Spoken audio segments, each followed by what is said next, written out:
Welcome to Whispering Loudly, the award-winning Workshop Whisperer podcast, as featured by Apple, with Rachael Evans, the #1 automotive business coach in the aftermarket, thanks to titanium sponsor Mechanic Desk and gold sponsor Podium. Whispering Loudly is the Workshop Whisperer podcast. I'm producer Mel. I'm here with Rachael Evans today. Hey, Mel. You know how you're doing a lot of Zoom stuff because, you know, you have virtual employees and stuff like that.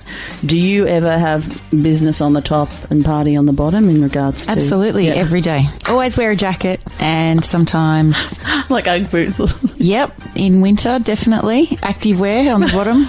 And a suit jacket. Yep, definitely. I love it. There you go. Sometimes I have to get up really early in the morning, like 5 a.m. to interview. You do stuff overseas or whatever. Yeah, in the US. Yeah. And I have been known to just go... you know, put my jacket on over my pyjamas and do my hair and my makeup and off I go. And then when I'm finished, I'll go back to bed. That is a really good tip for anyone out there. You can have business up the top, party down the bottom if you're doing Zoom stuff. So very cool. Today is a Workshop Whispers episode. Coming up, you'll hear from people who've contacted us and need some help with their auto repair shop. Learn tips and strategies from the comfort of your lounge room to make your auto repair shop hum in Workshop Whispers. Whispering Loudly is the Workshop Whisperer podcast. Hi, I'm producer Mel, here with Rachael Evans today, and today is a Workshop Whispers episode. Philip is in Burke in New South Wales and asks, I'm currently in the process of opening another workshop. This is my first time owning 2 at a time. Oh my goodness, it's a lot. So I'm worried I might not even know what I'm getting myself into. Do you have any advice on this? Is it the more the merrier, Rach, or not? Not always. Okay. But Philip, thanks so much for writing in because it's really important that we talk about this. Yes. It's something that will often come up at some point in any of our clients' business owner journeys, especially where you've got the situation where the shop that you currently own is potentially not making as much money as you'd like. Okay. And then something comes on the market that's like, oh, but if I just had that one as well, I would be earning all the money that I want to. Okay. The problem that we have with second and third and subsequent shops when the first one is not operating at optimal performance is that we take those things that we do in the first shop that are subpar, suboptimal, yes, and we implement them in the second one and then potentially the third one. So my advice, Philip, and to anybody else who is considering a second location is that number one has to be systemized. Number one has to be operating at optimal productivity and efficiency. Where number one is packed to the rafters and you can't quite get to those productivity numbers that you would like to. And you don't have methodology around it. You're getting me to do systems at the moment for my place, so I know all about it. And I agree. I was at the nail salon the other day, just a random one, and people were so busy and it was crazy and they were answering the phone and doing appointments that way. And I thought, oh, they could do stuff online, all that sort of thing. And you're thinking, if you've got chaos, right, and you get more work, like another shop, that's just right, going to ensue more chaos. Right? Yeah.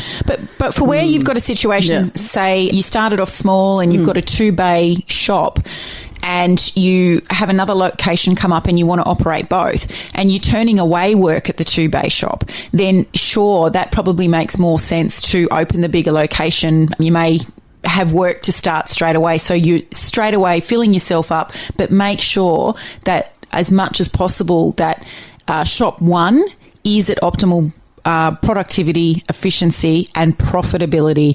If all of your margins are out, if all of your benchmarks are out, parts versus labour, sales, your gross profit dollars per hour, your effective labour rate, you're just going to transfer all of that into your next store.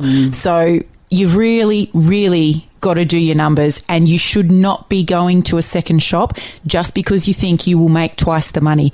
All you will have is twice the headache. Yeah, okay, so good. That advice is amazing. Take a smoko and review us on your Apple Podcast app or wherever you listen. Lisa is in Blenheim in New Zealand and she asks, I want to replace using the word labour rate in our auto repair shop. I'm looking for something that is more indicative of machinery use, specialist expertise and experience. What do you think about this, and is it necessary, Rach? Lisa, I think you're definitely headed down the right track in thinking I should be using something else on my invoice rather than labour rate or labour charge. Bit old-fashioned, is it? You reckon? Well, it just leads a price-conscious customer to then work out what exactly your labour rate is per hour, which is actually irrelevant to them. Yes. So we can take that away by putting something like technician fee on the invoice and just having a set amount there for, of course, it's made up of X dollars per hour times however many hours and minutes were spent on the job. Exactly. You don't have to give them 100% visibility over everything. You just need to give them what they got, essentially. That's right. And, that's alluding to the specialist expertise. So, technician's fee is what we recommend, and it's not being dishonest, it's not being deceitful, it's just removing from the invoice what is irrelevant to the customer anyway, because it's about the quality of work that you do and how quickly you got the car back to the customer with the job done right the first time. It's so true. It's like if you go to a restaurant and it's a big bill and the restaurant's amazing, you don't even think about it. But if you go and it's terrible and everything goes wrong, you have a query with the bill. That's right. Yeah. That's it.